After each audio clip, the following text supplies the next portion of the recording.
Why do you want to apply for the PMP? Because it has the luxurious effect and prestigious effect of having the PMP.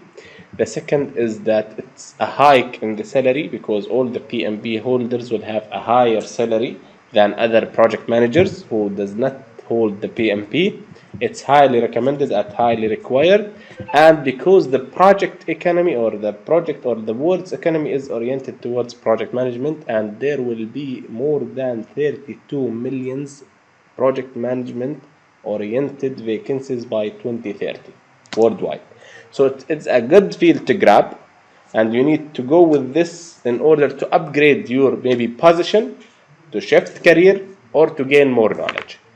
Now it is ranging between 16 to 42. If you access the PMI, there will be a salary statistics analysis report, and you can see which country, which percentage, depends on the country that you're looking for. So it ranges between 16 to 42. If you want a specific country, you can just check that. And Qatar is one among the countries, Saudi Arabia is one among the countries, so you can check what is expected from the PMP.